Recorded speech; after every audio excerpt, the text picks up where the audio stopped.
आपने अपने जीवन में बहुत से संत महात्माओं को देखे होंगे, सुने होंगे, जो किसी न किसी के गुरु या शिष्य रहे होंगे। लेकिन भारत में एक ऐसे महात्मा हुए जिनका न कोई गुरु है न कोई शिष्य। बहुत छोटी सी उम्र में ज्ञान प्राप्त करके मोक्ष प्राप्त कर लिया। तो मैं इस वीडियो में आज उन्हीं के बारे में बताने वाला हूँ। लेकिन उससे पहले आपसे निवेदन है, यदि आप चैनल पर नए हैं तो सब्सक्राइब कर लें ताकि आने वाले हर वीडियो आता सबसे पहले पहुँचे। और जानकारी अच्छी लगे तो लाइक शेयर कमेंट कर दीजिएगा। उन संत का नाम है स्वामी राम तीर्थ, जिनका जन्म 22 अक्टूबर 1873 को एक हिंदू परिवार में हुआ, जो अत्यधिक व्यक्तिगत और काव्यात्मक ढंग के व्यवहारिक वेदांत को पढ़ाने के लिए विख्यात थे। राम तीर्थ वेदांत की जीती जागती मूर्ति थे। उनका मूल नाम तीर्थ राम था। वह मनुष्य के दैवीय स्वरूप के वर्णन के लिए समान अनुभवों का प्रयोग करते थे। राम तीर्थ के लिए हर प्रत्यक्ष वस्तु ईश्वर का प्रतिबिंब थी।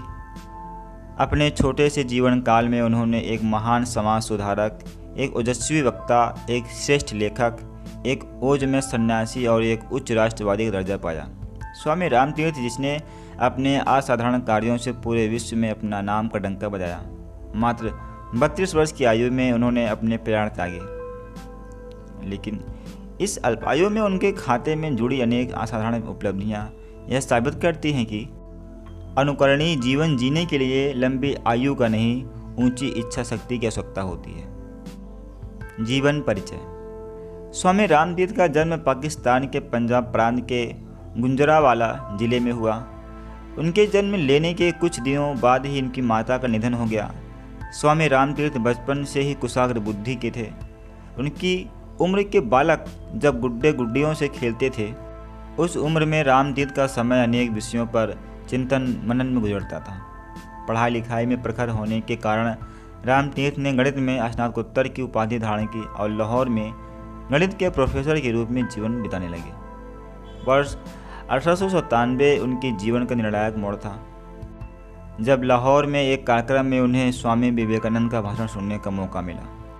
विवेकानंद जी के ओजपूर्ण विचारों को सुनकर राम तीर्थ के मन में देश और समाज के लिए कुछ कर गुजरने की भावना पैदा हुई। इसी भावना के चलते प्रोफेसर राम तीर्थ स्वामी राम तीर्थ बन गए।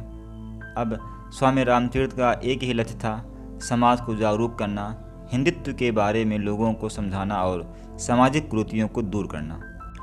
कर्म क्षेत्र। फॉरमैन क्रिश्चियन कॉलेज एवं गवर्नमेंट कॉलेज लाहौर से शिक्षित राम तीर्थ 1895 में क्रिश्चियन कॉलेज में गणित के प्राध्यापक नियुक्त हुए थे। स्वामी राम तीर्थ विवेकानंद के साथ मुलाकात में धार्मिक अध्ययन से रुचि तथा अद्वैत वेदांत के कैश्वरवादी सिद्धांत के प्रचार के प्रति उनकी इच्छा और भी मजबूत हुई।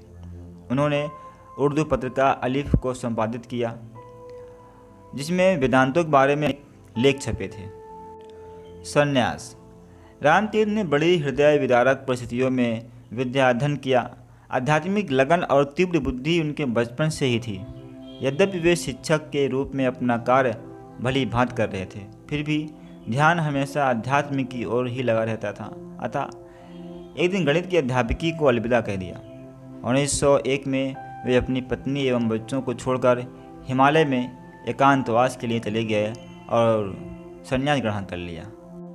यहीं से उनका नाम तीर्थ राम से स्वामी राम तीर्थ हो गया। यहीं उन्हें आत्मबोध हुआ, ये किसी के चेले नहीं बने, न कभी किसी को अपना चेला बनाया। अद्वैत वेदांत इनका प्रिय विषय था और जीवन से जुड़ा हुआ था। हिंदी के समर्थक। स्वामी जी हिंदी के समर्थक थे और देश की स्वतंत्रता के सपने देखा करते थे। वे कहा करते थे कि राष्ट्र के धर्म को निजी धर्म से ऊंचा स्थान दो, देश के भूखे नारायणों और मेहनत करने वाले विष्णु की पूजा करो। हिंदुत्व के पक्षकार। 1902 में उन्होंने 2 साल तक अमेरिकियों को हिंदू के मर्म के बारे में समझाया। उन्होंने बताया कि हिंदुत्व एक धर्म विशेष की विचारधारा ही नहीं, अपितु एक संपूर्ण जीवन दर्शन है। स्वामी राम तीर्थ हिंदुत्व के पक्षकार थे और हिंदुत्व पर उन्होंने देश और विदेशियों में कई सेमिनार किए, लेकिन उन पर कभी भी सांप्रदायिक होने का आरोप नहीं लगा। वेदांत दर्शन। स्वामी राम तीर्थ 1904 में जब वे अमेरिका से भारत वापस आए तो देश का एक बहुत बड़ा वर्ग उनका प्रशंसक बन चुका था, लेकिन जिज्ञासु स्वामी रामतीर्थ का ज्ञान प्राप्त की भूख अभी खत्म नहीं हुई थी। स्वामी जी सांसारिक जीवन को छोड़कर जीवन दर्शन का ज्ञान प्राप्त करना चाहते थे, इसलिए वे सब कुछ छोड़कर हिमालय की कंदराओं में चले गए।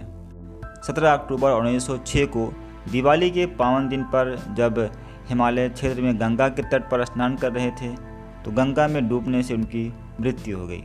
उनके अनुयायी मानते हैं कि वह गंगा में डूबे नहीं, अपितु गंगा मैया ने उन्हें अपने इस लाडले को अपने आगोश में ले लिया।